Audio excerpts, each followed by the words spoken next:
Polda Metro Jaya telah menetapkan 5 orang anggota HMI sebagai tersangka kerusuhan aksi 4 November. Untuk mengetahui informasi terkini, kita langsung bergabung dengan reporter Berita 1 Kezia Netania dan juru kamera Irham Aji dari Mapolda Metro Jaya. Kezia, bagaimana jalannya pemeriksaan terhadap 5 anggota HMI? Ya, selamat sore Valerina.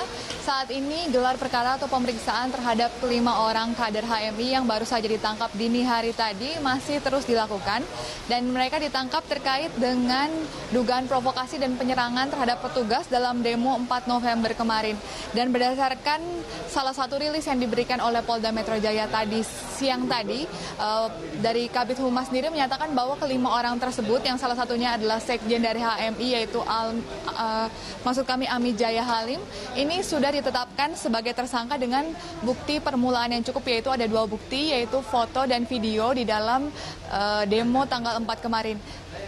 Akan tetapi tadi kami sempat berbincang dengan kuasa hukum dari kelima tersangka tersebut. Kuasa hukum mengatakan bahwa memang kelima tersangka tidak menyangkal bahwa mereka terlibat di dalam orasi tanggal 4. Akan tetapi mereka hanya berorasi dan menyampaikan aspirasi mereka tanpa melakukan provokasi atau tanpa melakukan penyerangan apapun terhadap petugas.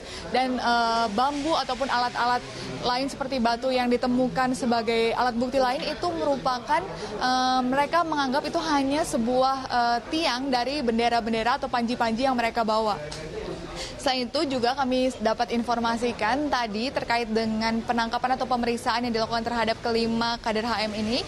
Baru saja pukul 4 sore tadi datang juga beberapa anggota Komisi 3 DPR, salah satunya adalah Sufmi Dasko Ahmad dan juga Asrul Sani.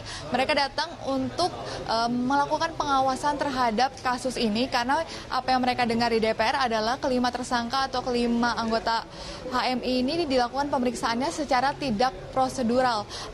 Mereka mendengar bahwa kelima anggota HMI ini diperiksa dengan diisolasi dan tanpa didampingi oleh kuasa hukum. Akan tetapi setelah mereka tadi kurang lebih 15 menit ada di dalam atau di dalam Kamnek Polda Metro Jaya, mereka mengatakan bahwa pemeriksaan yang dilakukan oleh kepolisian sudah benar dan sudah sesuai dengan prosedur.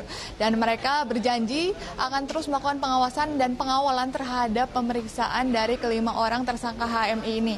Dan kami juga dapat informasikan bahwa kelima tersangka ini yang salah satunya adalah sekjen HMI dikenakan atau diduga melakukan penyerangan terhadap petugas dan dikenakan pasal 212 dan 214 dari KUHP dengan denda pidana 7 tahun penjara. Valerina. Iya, Kezia, lalu apakah kelima anggota HM ini akan langsung ditahan usai pemeriksaan hari ini? Ya, Valerina, dapat kami sampaikan bahwa memang ini ada prosedur yang berlaku di sini, yaitu 1 kali 24 jam setelah penangkapan baru atau setelah mereka ditangkap tadi dini hari tadi baru akan ditetapkan apakah mereka akan langsung ditahan atau tidak. Kami dapat informasikan, maksud kami belum dapat mendapatkan informasi atau keterangan yang jelas karena belum ada keputusan, karena di dalam berdasarkan kuasa hukum yang tadi baru saja keluar, mereka mengatakan bahwa saat ini masih dilakukan BAP dan pertanyaan dari pihak penyidik kepolisian terhadap kelima tersangka tersebut dan masih belum diketahui atau belum diputuskan apakah mereka akan ditangkap. Dan berdasarkan prosedur tadi yaitu 1 kali 24 jam masih ada batas waktu yaitu sampai pukul 12 malam nanti karena mereka ditangkap sekitar pukul 00 dini hari tadi. Dalam waktu 1 kali 24 jam ini baru nanti akan ditetapkan apakah mereka langsung ditahan atau tidak. Dan kami di sini masih terus menunggu kelanjutan atau update dari apakah mereka akan ditahan atau tidak. Valerina. Baik, Kezia, terima kasih. Demikian laporan reporter Berita 1 Kezia Netania dan juru kamera Irham Aji dari Mapolda Metro Jaya.